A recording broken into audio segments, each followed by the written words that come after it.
So today I'm with my friend from that I haven't seen in 35 years. 5 years. Freddy Martinez, and he and I played Little League baseball together at Sterling Heights Baseball Club. Yeah. On the Mets. On the Mets. What position were you? I was an outfield. I was never good enough to play in the infield. I played catcher. Yeah. And I remember his dad. We just reconnected because I was talking at one of my sales meetings on Zoom. I was down in Mexico about 3 weeks ago, and my salespeople were at their homes, and we have a sales meeting that we do twice a week.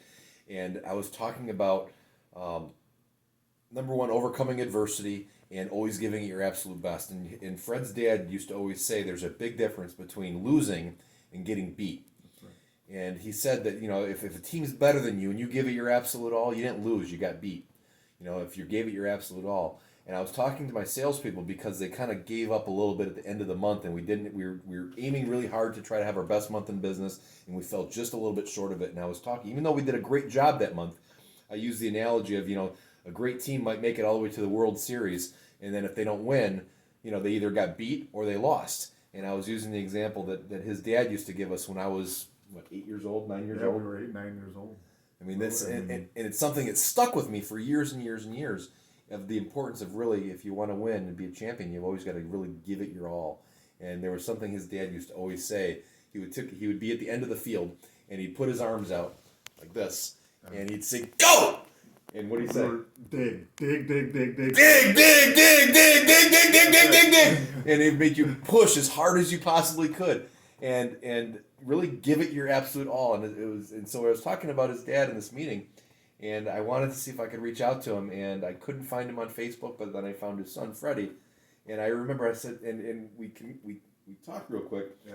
And I said, "Your mom was in a wheelchair, I remember, correct?" And he said, "Yeah," because I remember we had a pool party that my dad we got this rectangular swimming pool, and so at the end of the baseball season every year, my dad would grill up a bunch of hot dogs and hamburgers, and we'd have a pool party, and I remember his mom was there.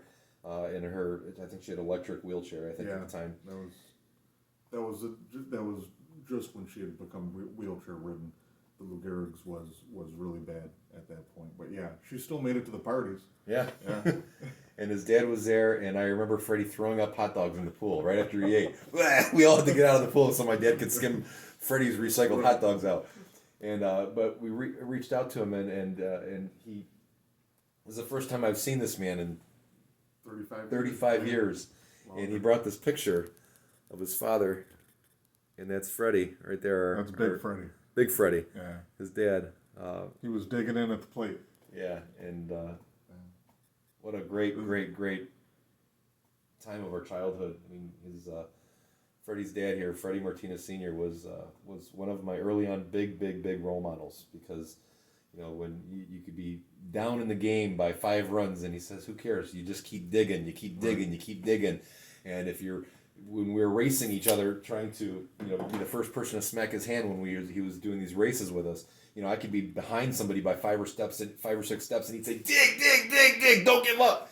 And that's helped me through so many areas of my life, and it's just great. And that's what he would say. We all wanted to win those races, but I remember at home how my dad, even if I lost a few races, I can remember him saying, "Freddie, you didn't lose, you got beat because you were out there trying, you were digging," and he just one of a kind. I miss him.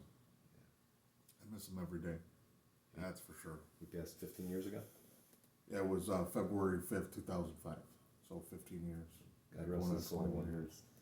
I'd like to get a big picture of him and put him in my office as one of my role models. I'll find a good one for you.